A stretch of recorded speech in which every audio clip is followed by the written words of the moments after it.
नमस्कार। आइए सुनते हैं सुभद्रा कुमारी चौहान की लिखी कहानी बड़े घर की बात। फूल सैया के ही दिन फूल और मनोहर में तनातनी हो गई। फूल स्वभाव से ही कम बोलने वाली और लजीली थी। उधर मनोहर एंग्लो इंडियन छोकरियों के साथ सिनेमा थिएटर देख चुके थे। उनकी उच्छृंखलता और उद्दंडता के आदी थे। वे सपना देख रहे थे कि उनके कमरे में पैर रखते ही नववधु मुस्कुराती हुई हेलो डार्लिंग कहकर उन्हें बिठाएंगी, उनसे खुल खुल कर प्रेम की बातें करेंगी और उन्हें जबरन अपने पास बिठा रखेगी। वे उठना चाहेंगे तो वह उठने न देगी, लच्छेदार बातों से उन्हें उलझा रखेगी। घड़ी के जाते हुए समय को एनिमी दुश्मन कहकर अफसोस करेंगी। ये आशाएं उन्होंने नववधु से इसलिए की थी कि वह मैट्रिक पास थी और उसने अपने छोटे से जीवन के अधिकांश दिन बोर्डिंग में ही बिताए थे। जिस समय मनोहर फूलों का हार गले में डाले इत्र में बसे बसाए अपने कमरे में आए, नववधु फूल लैंप के पास खड़ी चुपचाप एक पुस्तक के पन्ने उलट रही थी। किसी अज्ञात आशंका से वह रह रहकर कांप सी उठती थी। उसके पति होते हुए भी मनोहर आज तो उसके लिए परपुरुष ही थे। उनसे कैसे बोलूँगी, क्या कहूँगी, कहीं कोई बेवकूफ़ी न हो जाए। फूल मन ही मन बहुत घबरा रही थी। अचानक किसी के हल्के पैरों की आहट होते ही वह पुस्तक छोड़कर एक कोने में सिमट कर खड़ी हो गई। मनोहर बाबू अपना यह अपमान न सह सके। एक क्षण तो वह चुपचाप खड़े रहे, फिर तिरस्कार भरे स्वर में बोले, क्या स्कूल और घर में यही शिक्षा मिली है कि आए हुए पति की तरफ पीठ करके खड़ी हो जाओ? फूल सिहर उठी किंतु कुछ बोली नहीं। मनोहर का पारा और गर्म हो गया। कठोर स्वर में बोले, मैंने तो समझा था पढ़ी लिखी है तो कुछ अकल भी होगी, लेकिन वही गंवार की गंवार। इस पर भी जब फूल कुछ न बोली तो वह चिल्लाए हुए उठे और फूल का घूंघट जोर से पीछे से खींच लिया। रेशमी साड़ी थी, मुंह के साथ उसका सिर भी खुल गया, पल्ला पीठ पर आ रहा। फूल बोली तो कुछ नहीं, मगर फौरन ही अपना सिर ढककर कमरे से बाहर हो गई। मनोहर गुस्से से सकल चुड़ैलों के नखरे परियों के कहते कहते सीढ़ियों से नीचे उतर गए।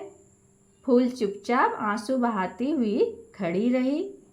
अचानक मनोहर को बाहर जाते देख उनकी बहन यशोदा ने आकर पूछा, क्या हुआ भौजी, भैया क्यों चला गया? फूल ने कोई उत्तर न दिया। वह अपनी ननद से, जो उसकी सास की जगह पर थी, कुछ सहानुभूति की आशा रखती थी, मगर यहाँ उल्टा ही हुआ। यशोदा ने फूल को झकझोर कर कहा, बोलती क्यों नहीं चंडालिन? 2 बात भैया से कर लेती तो क्या तेरी जबान घिस जाती? एक वह थी जिसने उसके जी को जला जला कर उसे आधा कर दिया। अब तू आई है तो तेरे ये लक्षण।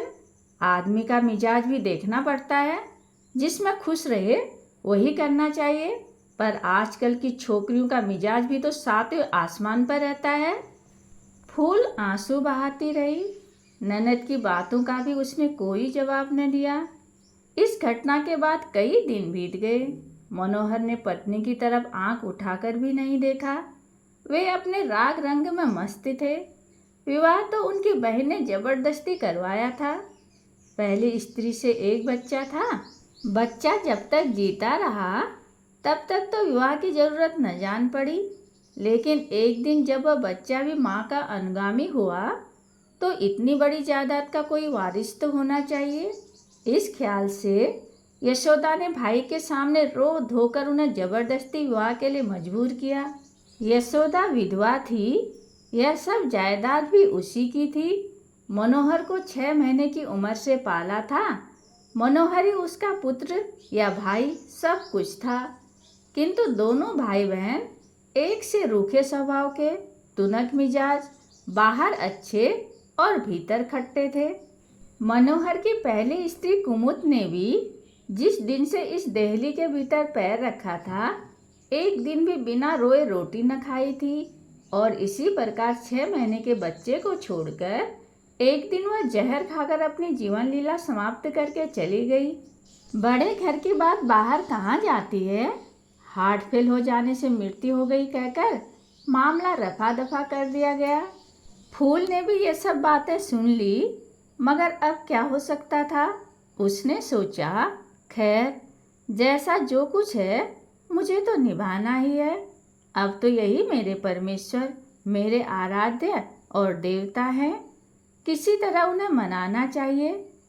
मुंह से तो कुछ बोलते हुए उसे लज्जा आती थी और बोलने का कोई अवसर भी न मिलता था। इसलिए उसने सोचा, एक पत्र लिखूं, शायद देवता सीधे हो जाएं। वह कागज कलम लेकर बैठी।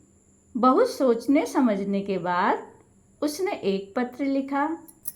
मेरे देवता, कई दिनों से सोच रही हूँ कि एक पत्र लिखूं, परंतु क्या लिखूं, कैसे लिखूं, मेरी समझ में नहीं आता। माना कि मैं अपराधिनी हूँ, फिर भी क्या आप मुझे क्षमा नहीं कर सकते। भूल तो मनुष्य से हो ही जाती है। मुझसे भूल हुई और बड़ी भारी भूल हुई। मैंने आपके कोमल हृदय को दुखाया, आपका अपमान किया, आपकी पूजा में त्रुटि की, देवता का सम्मान न कर सकी। न जाने किस अहंकार में, किस मद में बावली हो गई। किंतु आप तो क्षमा कर सकते हैं। मुझे अपने चरणों की सेवा का अवसर दीजिए। मेरी त्रुटियों को भूल जाइए।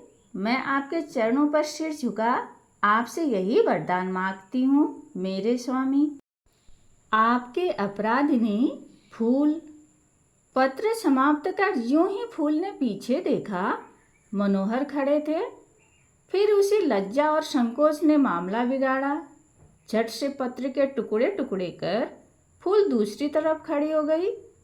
मनोहर की त्योरियां चढ़ गई। उसके सिर से पैर तक आग सी लग गई। फूल के पास पहुंचकर उसे घसीट कर उन्होंने उसका मुंह सामने कर दिया। बोले, किसे पत्र लिख रही थी, सच कहो। फूल का सारा शरीर कांप रहा था। वह कुछ भी न बोल सकी। मनोहर ने उसके कान ऐंठते हुए कहा, बोलो, नहीं तो अभी तुम्हारी हड्डी पसली तोड़ दूंगा। फूल को भी क्रोध आ गया। उसकी मुद्रा कठोर हो गई। बोली, मैं नहीं बतला सकूंगी। जो कुछ आपको करना हो कर लीजिए। फूल का यह कहना था कि बस मनोहर उसको पीट चले। फूल ने जबान न हिलाई, मगर वह जब तक बेहोश न हो गई मनोहर उसे मारते ही रहे। दूसरे दिन अचानक मोहल्ले भर में यह हवा फैल गई कि मनोहर की दूसरी स्त्री का भी हार्ट फेल हो गया। अर्थी के साथ बहुत से लोग थे जो असली वाकये से वाकिफ थे, मगर शहर के इतने बड़े और पायेदार आदमी के खिलाफ जबान खोलने की किसे हिम्मत थी।